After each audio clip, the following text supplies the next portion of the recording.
I call them podcasts periodically. So today I want to talk about what happened to me yesterday. Yeah, it's Money Talks. Yesterday I woke up and I found out that I got an alert. And no, it wasn't miracle money or anything, it is traceable. And don't bother to ask me to give away the money made a need. There was an existing need. So this money, and let me tell you about it. So the money, I used it for, how did I earn it? As you all know, I do real estate consulting, and the companies I work for, they have a multi-level marketing uh, angle to it. So when you bring people in, when the people you bring in make sales, they earn direct commissions, which is higher than the indirect commission that you, the person that brought them, will earn. And so for me, I like to tell people that if you're doing an MLM, things to check. Number one, is there a product that people are willing to pay for?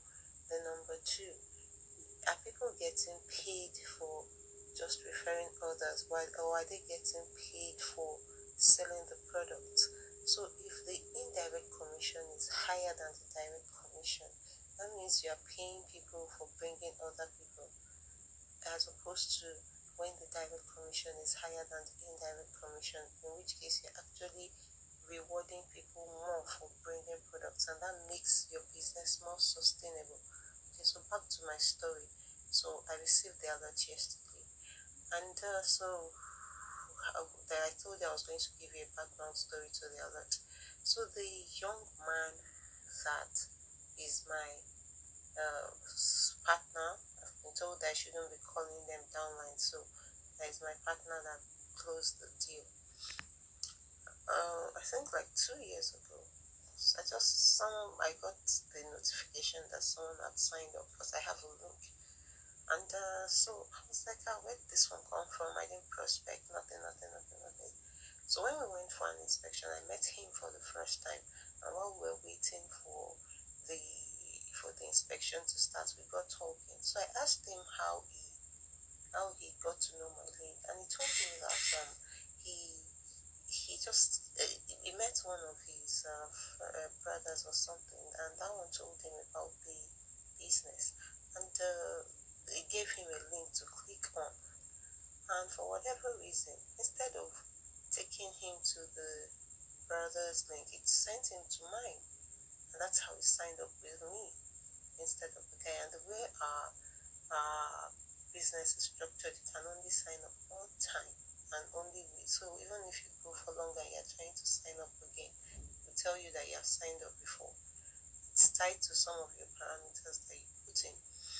So anyway, so we got moving. I felt a bit bad for the person that did all the work, but I was like, hey, it's not like I did anything bad. So I'll tell you.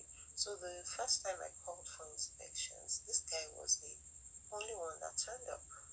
And so then we got to talk and all of that. And he's doing really well now.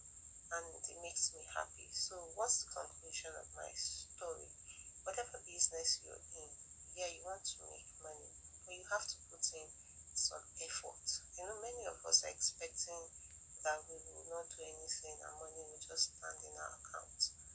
It's something someone normally says it's possible, but what percentage of people do you know that we're just doing nothing and then they got God knows how much in their account?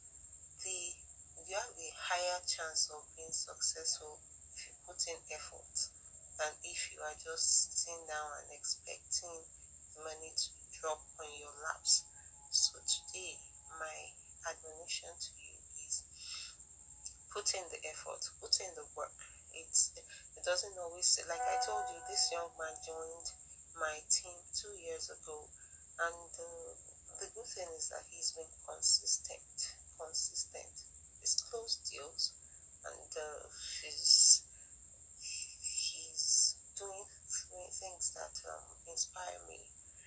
So consistency is one of the things that you should do to succeed. So thank you for listening to my Money Talks today, and go out. We should have plans and goals you're working towards.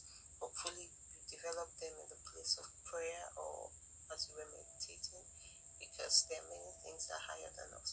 But make sure you have goals you're working towards and begin to put in effort. You are more likely to succeed when you have a goal post you are working towards. So imagine if people were just playing on a field and there was no goal post. How would we know the people that are doing well and those that are not doing well? So while I'm not such a huge fan of New Year resolutions, I am a fan of setting goals. Any time of the year that you wake up, for me, is your morning. Sit down, write down the things that you should achieve, and then begin to take steps towards them. They may not come at the time you expect them to come, but if you are at it, if you live for Christians, if you let God lead you, if you do the things that you should do, you are more likely to hit your target than the person that is just fighting aimlessly.